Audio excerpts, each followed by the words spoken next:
Ladies and gentlemen, this is the Black Baseball Mixtape. As always, BBM is brought to you by the Family Podcast Network. Please do me a favor. I've got a little bit of news. It's kind of exciting news. But in the Apple Podcast charts, the Black Baseball Mixtape has cracked the top 100 for the first time ever. And it's all because of you. It's all because you rate the show, review the show. I will say this, after it cracked the top 100, it fell back down to like 150. But with your support, we'll go back in the top 100. And look, if we can't get in the top 100 with our guest today, I don't know what we're going to do, because I'm very excited to welcome in Justyn-Henry Malloy. He goes by JHen. He's not going to say it. I'll say it for him. He is a top prospect in the Detroit Tigers organization. I think MLB.com has him rated as number 7.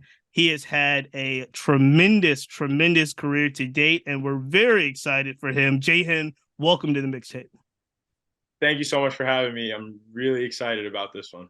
So I said off the air, I'm wearing, for people that are looking on YouTube, I am wearing a Detroit Tigers hat. I am not a Detroit Tigers fan.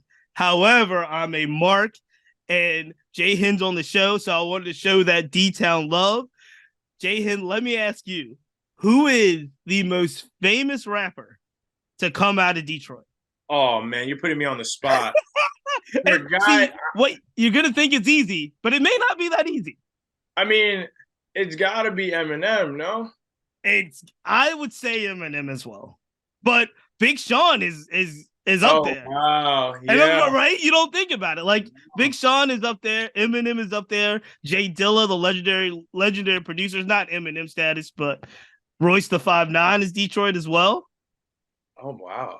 So it's harder than you think, right? Yeah. I like it. Second, all right, follow up before we really get into this. Who do you think is the most well-known famous musician that's ever come out of Detroit? It could be the same answer. I gotta say it's Eminem, just because he gets to so many audiences, in my opinion. Like my parents are older people. My parents know about Eminem. I know about Eminem. In terms of diversity, like obviously my Black, and Eminem's a white guy. Like yep. Like that guy reaches a ton of different audiences. So I was gonna say Eminem as well. I'm with you. However, Aretha Franklin does come from Detroit. Oh man. So that's tough. I can't say, like, there's a generational gap. So I can't say who's like more famous, because you've heard of Aretha Franklin. Your parents have heard of Aretha Franklin. Yeah, I was gonna say that's with my parents. Right. Your parents have heard of Eminem. Obviously, we've all heard of Eminem. That's a tough one, though. That's a tough one. Okay. All right. Shout out to the D, man. I'm so excited that you are on. I'm so excited to talk to you. Let's start with the now, and we'll go backwards. But right now, and news just broke within the last couple of days that you are going to spring training, Major League spring training. What are your days like? How does that feel? Did you know that was coming? Yeah, well, I ended up finding out like weeks ago that I was going, and just kind of get prepared for it. Obviously it's a few weeks prior to when a regular minor leaguer is going to camp, because minor leaguers go in March. So it was kind of like a 2-week hurry up. So in finding that out, they gave me plenty of time to for me to digest and understand how great of an opportunity this was, right? So my parents were psyched up about it. They have their trip planned. And I'm just so ready to be able to I'm in Jersey right now. I'm excited to get out of the cold, number one. And number two, I'm excited to get around a bunch of different guys and pick their brains and just learn and be a sponge.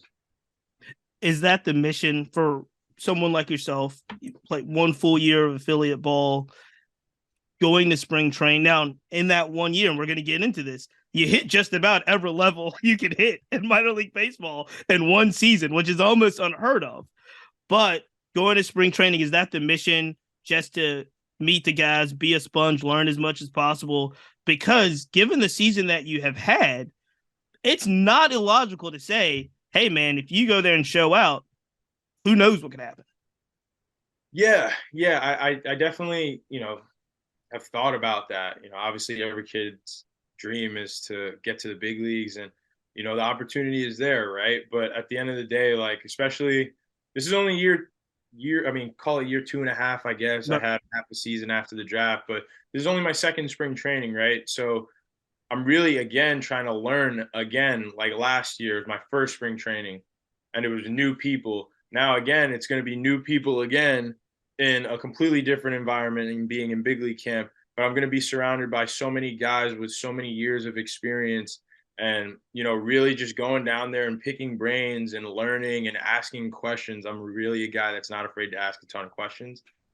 Um, just learning and asking questions is really the main goal when I go down here. And then obviously it's to prepare and get ready for the season. But the play will take care of itself. All I can really do is my work and preparation. But I know I can control asking questions, learning, and just being a sponge while I'm there.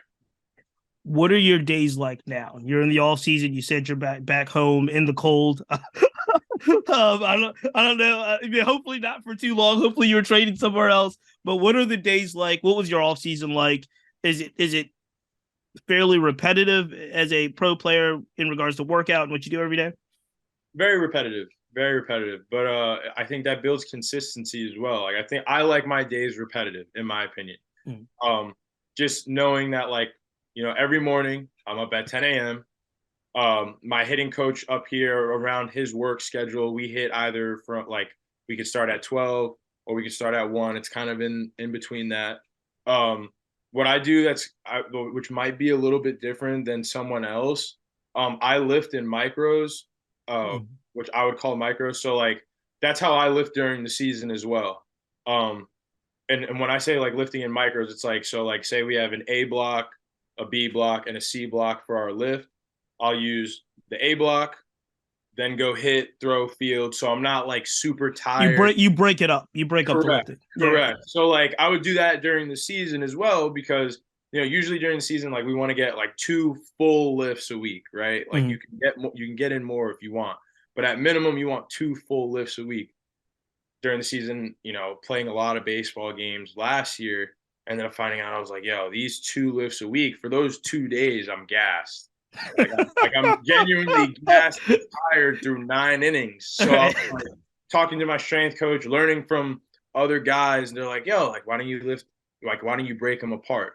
So it kind of allowed for me to, like, use the weight room to be able to get ready to play, instead of using the weight room and feeling like you have to be in there and you have to get 2 full workouts in. Kind of like almost making it a part of your daily warm up and routine. And going back to my days, I go in, I get myself an iced coffee, I lift, I hit, I field, I throw, and then I go back and I finish my lift, and then my day's over, and then the day is mine. So that's about my day. Did you do most of your training back home, or were you in different places throughout the country? No, I was pretty much all back home. I flew down to Lakeland about 3 weeks ago just to meet the staff and work out for a few days. But other than that, everything's been in New Jersey, so everything's been cold. Throw on a hoodie and a thermal. Go get your running in outside. You're a machine. Yeah. You're a machine. I'm trying my best. It's cold up here. I'm not gonna lie, but I mean, some days it's like, if it's 30 degrees or 20 degrees, I think I might have to skip the running for today. I'll do some cardio elsewhere. But I laugh because I live and I'm from Virginia, and whenever we always have a ton of New Yorkers and people from Jersey and so forth. They often move down to Virginia. They got family down here or something like that. And we'll joke around and we'll be like, it's cold today, but you're from New York, you're used to that. And they look at me and like, no, it's still cold. You like get a coat. It doesn't matter. It doesn't matter how used to it I am. It's still cold. It's still cold. I get that. I got that all the time, especially going to school. I went to Vanderbilt, which is in Nashville, south. Georgia Tech, Atlanta, more south. Yeah. Everyone's like, oh man, it's cold today, but like, you'll be all right. It's still very cold. Yeah. I'm with you 100%. It doesn't make any sense. People say it all the time. Like you get used to being cold. It's like, it's just cold. You had a really kind of interesting experience, and especially, I guess, going into this spring training in the sense that you were traded. You've been traded, and you went from the Atlanta Braves organization to the Detroit organization. And talk me through what whirlwind that is. We've just had the NBA trade deadline. Everybody's talking about, Kyrie going here and KD going here and so forth. You probably have a unique experience that most of us don't have in regards to a trade, and not in a trade that's like, we want to get rid of JHen. No, an organization said, hey man, this guy's going to be an asset. We're trading a really, really good player to the other team to see what you and some others can do. How was that like? To process my emotions on that one, it was bittersweet at first, right? Like, I think for anyone who gets traded, like, the initial feeling is always like, oh man, like, why didn't they want me, right? Like, I think that's very natural. Mm. And like initially it was just like, dang, like you got to also remember like Atlanta, Georgia Tech, like I love that you were home. Oh man, like yeah, like that's a second home. And then all of a sudden it's like that's not your home anymore. Like you got to go somewhere else. And I remember I was on my phone, I got a random number calling me. I just didn't answer, click decline, whatever. Get a text. It's like, "Hey, this is Ben from the Braves. Give me a call back. I'm with my dad." I'm like, "I just got traded." He's like, you "What?" just knew. I had a feeling. Like, I genuinely had a feeling, especially by like, I've had friends who were with the Braves who got traded, who told me about their experiences, and I knew like how it was kind of coming down, who I got the text from, and how it was happening. I was like, I just got traded, and it was just a whirlwind of emotions. And then, but it didn't take me long at all to start like realizing and understanding the opportunity that was in front of me. Again, like bittersweet, but it took me like that to realize like I got traded one for a really good guy, like a really good big league. Absolutely. Yeah. And that's like, like that makes you feel good, right? It's like, oh man, like that guy's really good. And I was a part of a trade like that. Like that's positive, right? You try and take those positives. And I started looking at the opportunity and being able to meet new guys. I have some friends in the Tigers organization, and just being able to like now just go do it again in a new environment and pick some new brains and create some new relationships. So it's going to be fun. And I think the key is always for somebody that's not playing in the major leagues today, it's always looking at what the opportunity is to get on the field, get on the roster, and make it shake, right? And so we all know you were doing great. You were doing great. And also that Braves organization is really crowded. Right. It's really crowded. If you're looking at, where you're going to be. It's a crowded place as well. And it's one of those things where, again, it doesn't happen to mere mortals. It doesn't happen to average people, right? Getting traded. We've never had the opportunity to be traded for anything. But I can understand exactly what you're saying if you look at the opportunities to even do what you're doing in a few days and weeks to go to big league spring training and have a chance to show out. It seems like the Detroit organization is a good place to be. Absolutely. Yeah. And I'm extremely excited about like what's going on. Again, like I'm no front office guy. I'm really just a player at the end of the day. And like I know nothing about any moves, anything. I just have a good feeling, and I like the direction that the organization is going, and just being able to be a part of that and just be an active participant in it. I think that's all I can ask for. Last question on this, because I want to ask you some other fun stuff. But you in college made a decision, and I'm sure it was a difficult decision at the time. You'd mentioned you started in Nashville at Vanderbilt, and you made the decision that it was best for your career and best for your opportunity to transfer to Georgia Tech. Let me just say, going from Vanderbilt to Georgia Tech, you don't pick you pick heavy hitters. It's not like you were going to a lower level quality of baseball league organization or anything. But when you look at that decision, and I do want to ask you about just kind of your emotions and leading up to a transfer, does it feel similar or is it completely different to transfer schools or to be traded? Because you're going to new environments. Definitely the same and different, right? It's definitely both, because one is like I came to that decision to leave, right? So like that was on me to make that decision. So it wasn't as much of a shock. It wasn't that much of a shock factor when I transferred. Like Right. that thought was brewing in my brain for a while, and then I finally put it into motion. This was more of like you're traded. That's it. Like it's over. Like you're not coming back to Northport. You're not going to our affiliates anymore. Like you're going somewhere else. And here are the new people and here are the new contacts. And it's just like everything just kind of rolled over so fast. Your number, I mean, my phone's getting blown up by phone numbers that I'd never seen before. Sure. And like definitely for sure different. But again, like in, the creating new relationships, going into a new environment, all of those things and the aspect of that are the same. Let's back it up even further.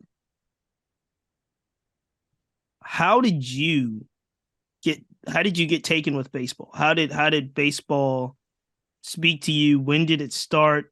How did it come about? And talk to me about the beginning of your baseball journey. So baseball was kind of a thing where like it was just kind of like me and my dad, like it would just be something on TV, right? Like guys playing 162 games, there's a million games on TV. We just watch together, and then I would just slowly like get interested in players who I like. There's a very controversial one, but ooh, I like it. I like controversy. My favorite player is A-Rod. Like I loved A-Rod. Like that's what like I wanted to be the third baseman. Again, like I grew up in New Jersey, Yankee fan. He was the third baseman for the New York Yankees. I like it. And I loved A-Rod. And just being able to look at him and how he moved and how he went about his business. Again, all the controversy aside, right? But like, we got plenty of A-Rod questions, right? Like, but at the end of the day, A-Rod was a great player. So like, yeah, absolutely phenomenal. That just interested me, and I just loved baseball. Something that I was naturally good at. I mean, when I was little, like I was a real fat kid, right? Like really fat. But I was really athletic at the same time. Mm-hmm. Baseball was one of those games that like I just kind of was just better than everyone else at that time. Like, and I was naturally good at it. And as obviously for any kid, you probably want to build on that if you're pretty good at it and you're having success at a young age at 6 years old, right? So then me having some success allowed for me to like, yo, Dad, like I want to get better. Like let's go to the park. Let's take some ground balls. Like, let's throw, like, whatever, anything baseball related, I was down to do. Now, was your dad a player, coach, or just an enthusiastic dad? I mean, my dad, he's just the best dad ever. Like, he wasn't that guy that was my head coach. He never once was my head coach. He was never that dad that, if I had a bad game, he's asking me, oh, what happened? Or he's like up in me. No, like, my dad was like the best version of my, like, I'm trying to like put together the right words, but like he was the perfect combination of what I needed as a baseball player. Like just being able to support me after an 0 for 4 and not question me and put me down or try and immediately find an answer. He would let me roll through my 0 for 4s and just be the support system. And my mom was the same exact way. My mom's a little bit more fiery, but like always, right? I like it. But my dad was like the calm, like, hey, like, let's just go practice tomorrow and have fun at practice. And, that was my dad. And that's how I just got interested in the game and in baseball. And, I'm a baseball junkie. I could talk about hitting for hours. I could talk about fielding for hours. Like, I'm a big baseball fan. So, but that definitely all started when I was little, just watching with my dad. Now, you mentioned A-Rod. Were you a big Yankees guy? Huge. So this is the question I have to ask for Yankee guys, because I had no idea. I talked to so many Yankees fans, and all of them are just Derek Jeter. You are the first Yankee fan that will tell me, and I know why. Don't get me wrong. I know homegrown. I know he's an amazing player, an amazing person. I love him. I'd love to have him on the show. Jeter, if you're listening. But you must have taken some arrows, not before like anything else, just by being like, I'm an A-Rod guy. Well, what's funny with that is, so my best friend, his name was Chris Liriano. He was also an A-Rod fan, but he was a shortstop. So it was kind of funny. Like he loved the A-Rod phase of A-Rod being a shortstop, And I love the A-Rod phase of A-Rod being the third baseman. I got it. So, like, I think that's probably how Christopher and I, like, connected. Like, we were just big A-Rod fans. Obviously, listen, Derek Jeter, I love Derek Jeter as well. I mean, hold on. We have a no Derek Jeter slander rule here. Okay, please, because we got to make sure everything works. Yes, yeah, putting that out there. Like, I love Derek Jeter. But like A-Rod to me was the guy who played the position I wanted to play, and he was so good at it. And again, like ton of controversy probably for being an A-Rod fan.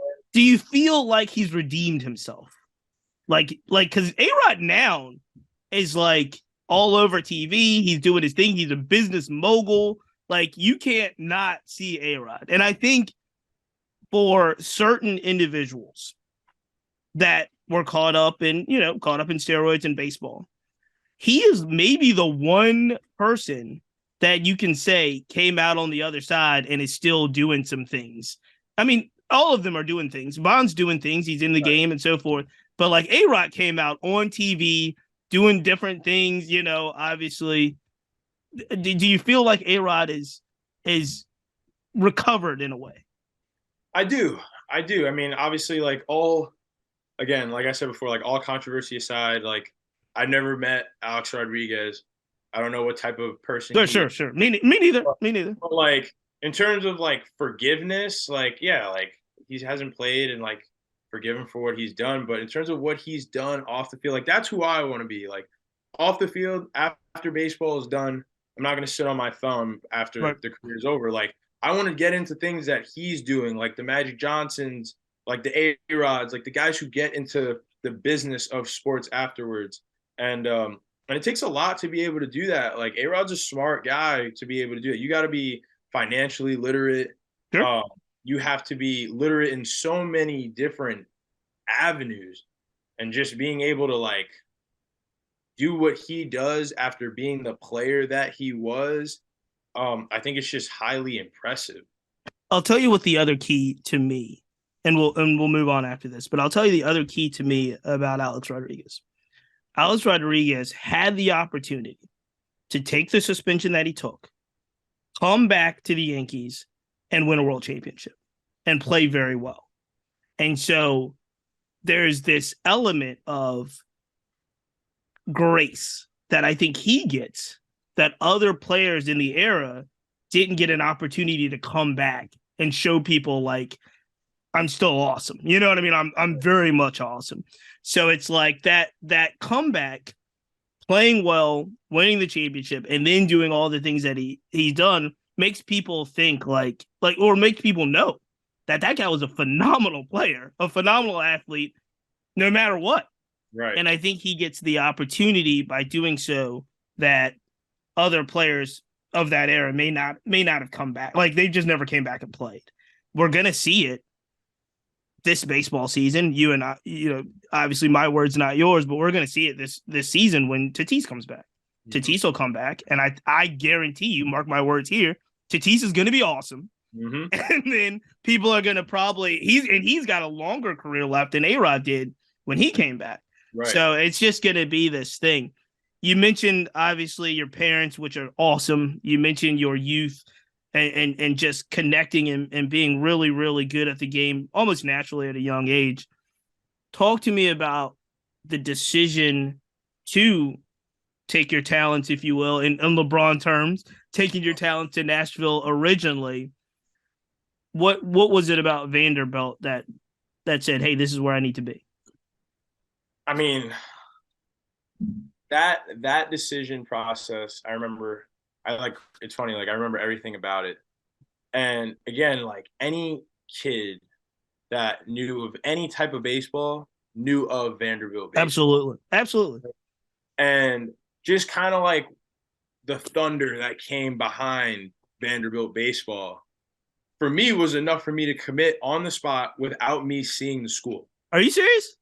I swear Wow, no, I didn't know that. I didn't. You have to go, right? You have to check it out. That's the smart thing to do, and I would advise no one to ever do anything that I did like that. But like I remember, with my parents on the phone, with Travis Jewett, who was the hitting coach at the time, who recruited me to go to Vanderbilt. And, the scholarship package came back. Yep. And I was just with my parents. And I remember I had visits lined up to go here. I'd just taken a visit, at 15 years old, or I'm going to University of Virginia. And I got all these visits lined up, whatever. And I was just like, all right, I'm committing to Vanderbilt. That was it. Wow, I that's didn't meet crazy. Corbs in person. I didn't meet Corbs in person. I don't even know at that time if I even met Jewett in person. That's Everything was through crazy. a phone call. Right. I didn't see the field. I saw the field through my phone. I didn't see the field. I didn't see anything. I just said, yo, this is where I want to be. And honestly, I wish that I had taken the time to visit it and make that decision properly. But again, at that time, it was yo, you wanted to be the right. This is where you want to be. That's exactly where you wanted to be. If you wanted your career to take off, you wanted to be the first rounder, you wanted to be the Vandy commit. Obviously, that's completely not the case. You do not need to go to Vanderbilt to be a first rounder or a draft pick or whatever. But any guy wants to be a Vanderbilt player. That's fine. But obviously, looking back on it, I wish I went to Georgia Tech for 3 years. Right? I love Tech. I love everything. I loved my time at Vanderbilt. But Tech is where everything worked out. But I do not trade any of my time at Vanderbilt for anything because I learned so much behind such good players. Sure. The DJ Blue Days of the world, your Austin Martins of the world, your Steven Scotts of the world, won a national championship. I was a bench warmer. Won a national championship. Got to learn from Corbs, learn from a bunch of older guys, and be in a culture that was, top notch. And then being able to just take what I learned and go to Georgia Tech and then be a small asset to that team. Okay. That's where I'm going to have to stop you. Only because you are not a small asset to that team at third base. You are a major asset to the Georgia Tech baseball team and the season that you played. And so let's quickly talk about that decision. You talked about it a little bit, but I guess it was a full season and then the COVID shortened season at Vanderbilt, right? Is that what happened? Yes. And then you made the decision to, as we say again in LeBron voice, take your talents down to Atlanta and Georgia Tech. But there it seemed to really come together, starting third baseman, really, really good season at Georgia Tech. Talk to me quickly about what drew you to Atlanta, and then why do you think it worked out so well there? So I guess what drove me to Atlanta was kind of funny. I call just me and Chance Huff. Chance went to Vanderbilt with me. We were in the same class. He also transferred to Georgia Tech. Mm-hmm. So one day we just casually on the phone. We're both, because we know we're both transferring out. We're both getting out. And he just casually says, yo, bro, slide to Georgia Tech with me. I was like, all right, sure. Why not? Let's check it out. Lo and behold, Tech needs a third baseman as much as they need a pitcher. Wow. They take Chance. And then, I'm in contact with DH and Rammer, DH being our head coach, and Rammer being our hitting coach. And, everything just lined up I'm going to be able to make this transition, not be alone, right?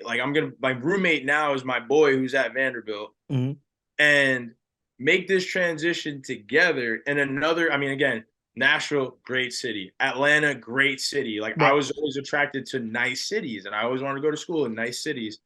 And everything just lined up this looks really good. We can go together. We can be roommates together. We're going to do this thing together. And we did. And Chance is now with the Washington Nationals. He got drafted this year. And it just worked out. And the stars just kind of aligned for Georgia Tech. And I'm so thankful. Now, that is an awesome story, and I'll tell you why.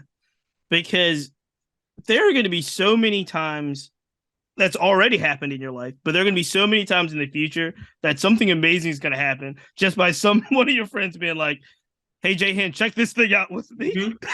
And it's just and then your whole life changes. Exactly. That is awesome. Now, on the field, I don't want to sell it short. You had an amazing season. at Georgia Tech.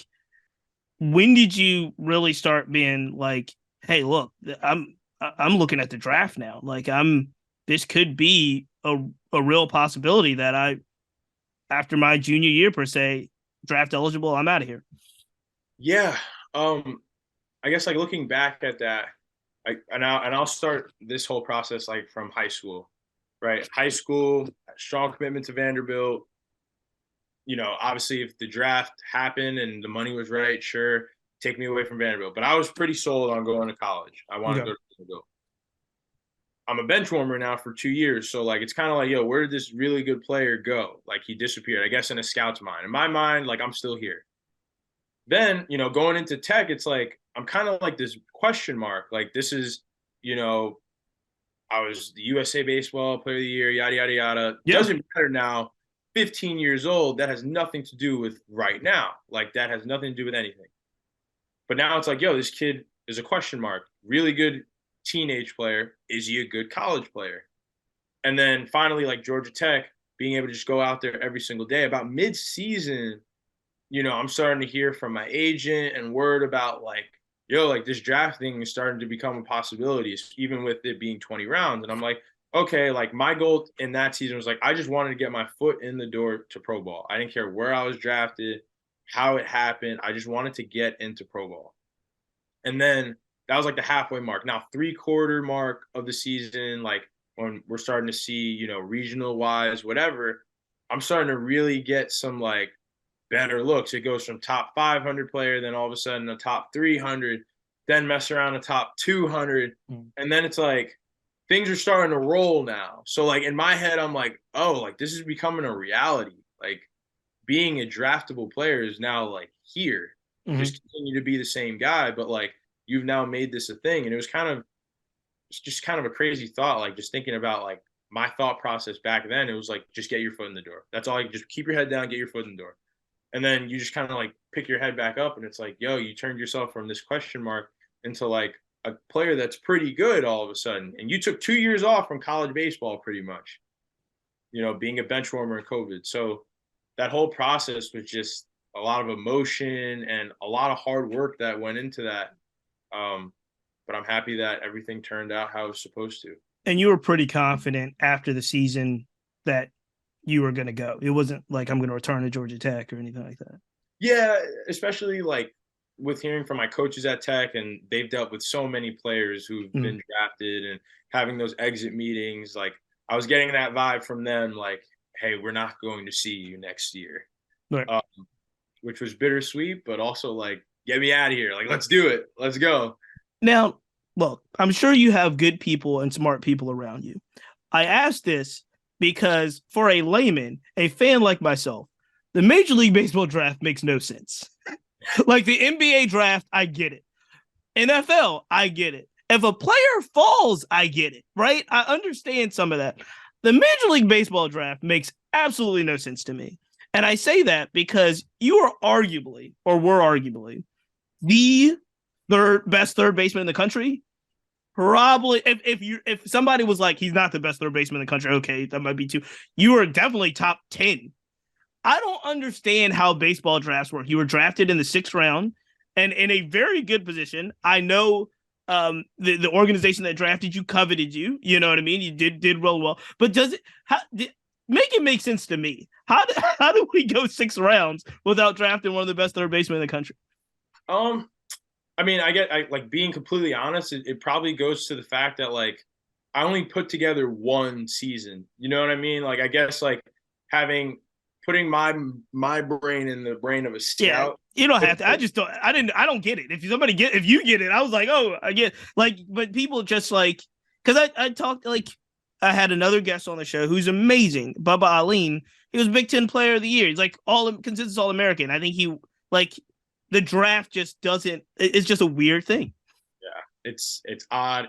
It's fast. I mean, the fastest thing ever. It was just like phone call, sure, 30 seconds. Let's make it happen. Done. All of a sudden, my phone's blowing up. You're drafted, and it happened.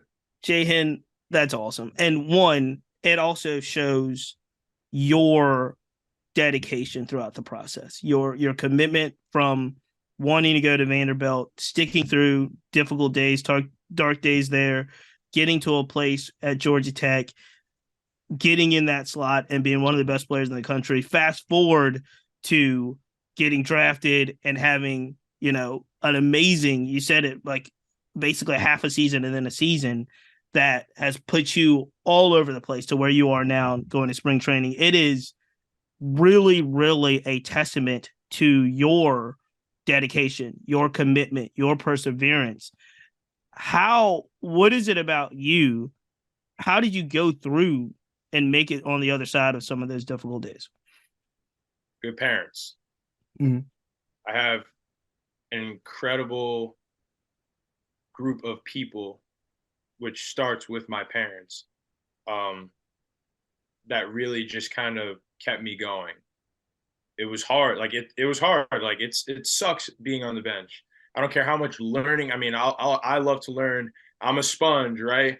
But at the end of the day, it sucks being on the bench. I want to go and I want to play the game with my friends. I want to be out there sliding around, whatever. And I'm on the bench. And mentally, it's draining. And I had parents that were just there for me no matter what. I had mentors that were there for me no matter what.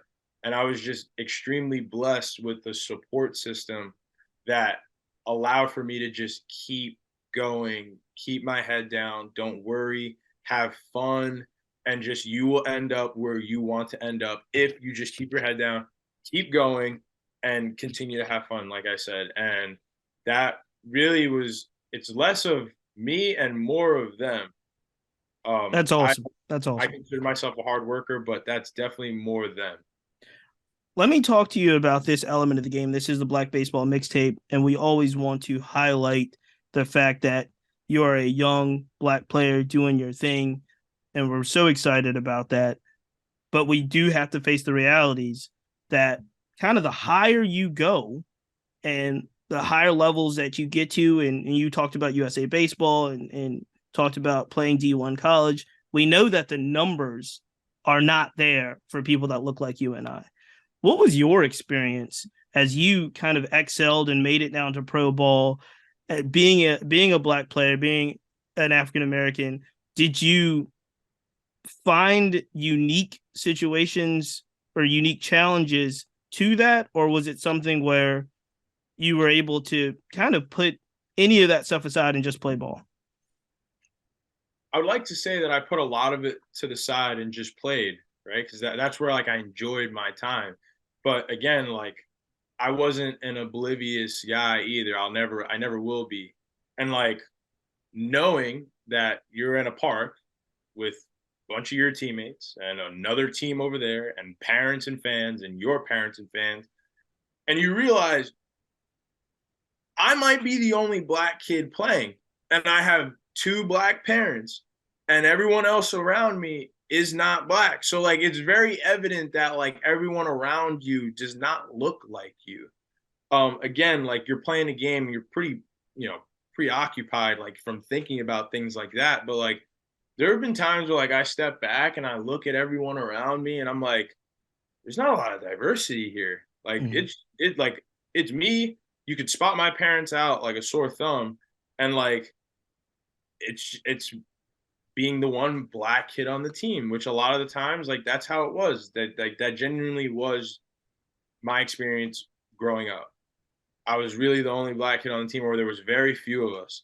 But what I found to be incredible in pro ball was, and now like I'll expand it from Black to minority. Mm-hmm.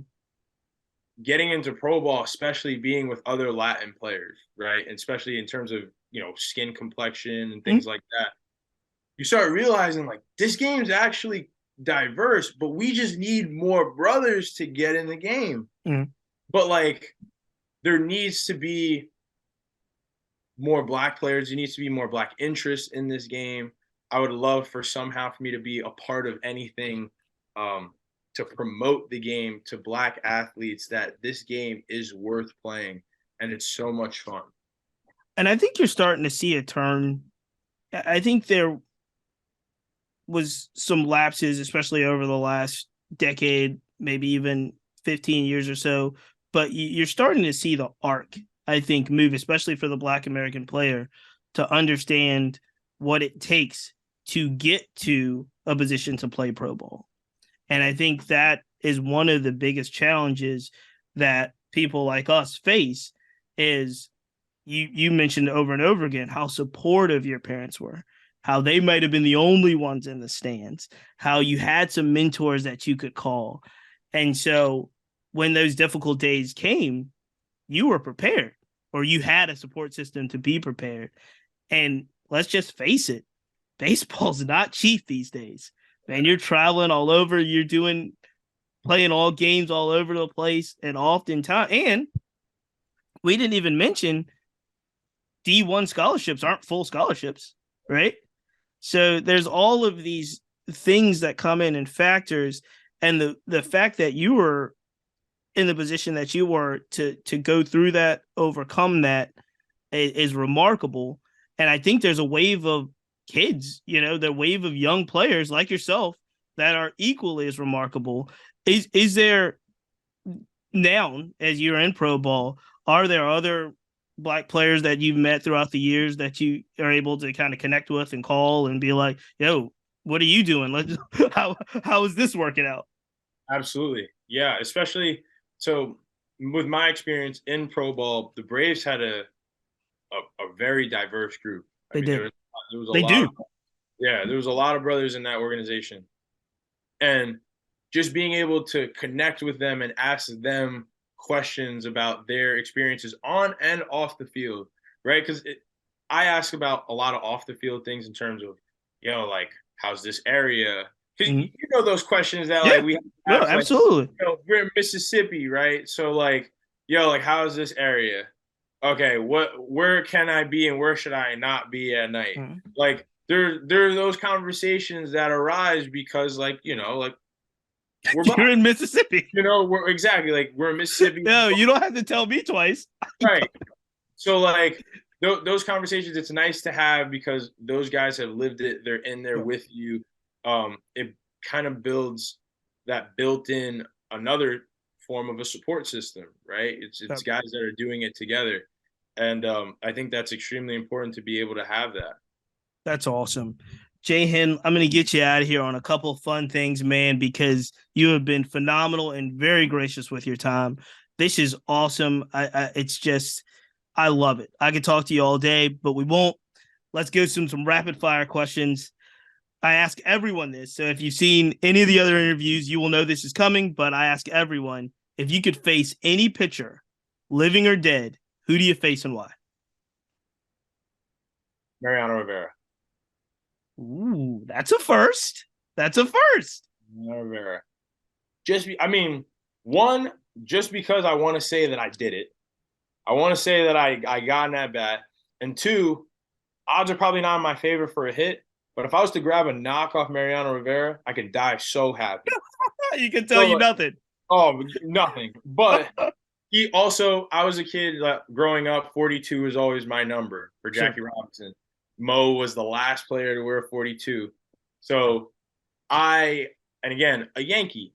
So I would love to be able to see what everyone talks about with that Mariano Rivera cutter. Yep. Like see it in person. So that would definitely be my guy who I could face. If you were not playing professional baseball, what would you be doing? I'd be a dentist. Are you serious? Yes. Why a dentist? I'd be a dentist because I think a smile is super important. I like this. Keep going go with this. No, I feel like I have decent teeth, right. But like my teeth were so messed up before. Like, I mean, like I wouldn't even. I'm so embarrassed because I wouldn't even show you this picture. Like the confidence of like having teeth that are fixed and being able to like genuinely like literally put a smile on a person's face. Like I would love to be a dentist. That's awesome. Tell me your first professional baseball wow moment. And what I mean by that, like maybe you're working out at a facility or you're just walking around and it hits you that you're a pro player It may be because of who else is working out beside you, or you see somebody that you only saw on television. When was it like the first wow moment? I'm not going to give you my first, but I'm going to give you my biggest. And my biggest wow moment was definitely this year when I was in AAA. Yep. And like it was kind of just like a wow because I was like, I don't know, like I was playing with these guys because our team was older. But like it's like, yo, like I seen this guy on TV and like I rooted for him. Yeah. And sometimes I've like your Jake Marisniks, your Ryan Goins, your Alex Dickersons, Yeah. your Delano DeShields, like these are guys that I saw on TV. And it's like now there's a lineup card and somehow like my name is just somehow in there. Like it was just like a holy crap type of moment. Like these are guys that I watched and admired on TV, and it's like I'm playing with them now. So I'd say that's my biggest wow moment in pro ball. You went from high A to triple A in the same season, right? Is that how it works? What was the biggest adjustment? I would say balls out of hand, if that makes any sense. No, what does it mean? Like, Explain it to me. so like in terms of like tunneling, right? So like in high A, there's really no difference in like stuff, right? Like everyone's gonna have, the high spin rate, the nasty slider, all that. But like as I moved up, it was like those pitches were just executed much more finely, right? So like you wouldn't see that nasty slider that bounces at 57 feet. You saw that nasty slider that was a strike for 58 feet. And then at the very end, like just fell off. They were just finer pitches. Everything was tunneled better. You wouldn't see that high strike where like if a pitcher's trying to execute a ball at your chest, right? And then they kind of just throw it at your head, right? Like uncompetitive pitches, there were way less of them as I got up. That's interesting. What, and I can see it. It's very, very true. What do you do to like have fun? I know you're always locked in, and I know this time of year you're more locked in than ever because spring training's right around the corner. But what do you do to relax, have fun? How do you unwind? Oh, JHen. Yeah, no. So like my answer. Oh, JHen. My initial answer to that seriously is I'm a guy, especially like last off season, I kind of adopted like just like having a better head, like having gratitude makes me have fun. Like being able to sit back and be like, yo, we're getting to play in front of 3,000 fans on this field. Like, yeah, that's fun to me. And I feel like if you were to show some gratitude towards like the things that we're doing, like we take for granted, like, we get to play baseball every day. It's hard.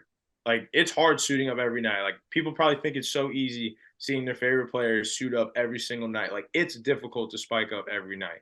Right. You're nicked up all the time, and you're still going out there playing 9 innings.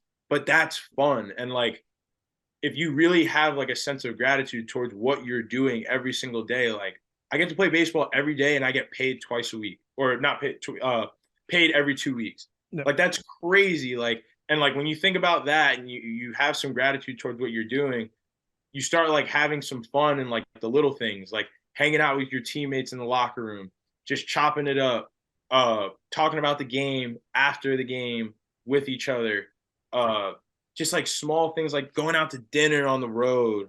Like if you have that appreciation for what you're doing, you start looking at it like, yo, I'm having a great time. Well, JHen, we're going to leave it there because we've had a great time on the Black Baseball Mixtape talking to you. Sir, I want to tell you nothing but the best. I am not, like I said, as I let in, I am not a Tigers fan. I will be a Tigers fan wherever you land as you go through spring training, whether no matter where you are, we're going to be a JHen fan. I wish you nothing but the best and much success. And one of these days we'll see you down the road, my man. But keep doing what you're doing because clearly it is working and it's gotten you this far. And I know without even seeing the rest of this, look, without playing the whole tape out, I know that it's going to work out well in your favor, my man. So best of luck as you go through this season. I'm going to be watching. Thank you so much. Thank you for having me. Ladies and gentlemen, tell everybody where they can follow you real quick because they want to follow. Look, we got to get those numbers up as well. Let's follow you. Oh, well, my Instagram and Twitter, both the same @ names. It's just @ JHen Malloy, JHen Malloy, MALLOY. So those are about the only two platforms or social medias that I use. Excellent. Excellent. Well, everybody, make sure you follow JHen and all of those platforms. Make sure you follow the Black Baseball Mixtape. This is another episode. And again, rate it, review it, subscribe it. Let's get those numbers up. Until next time, we see it.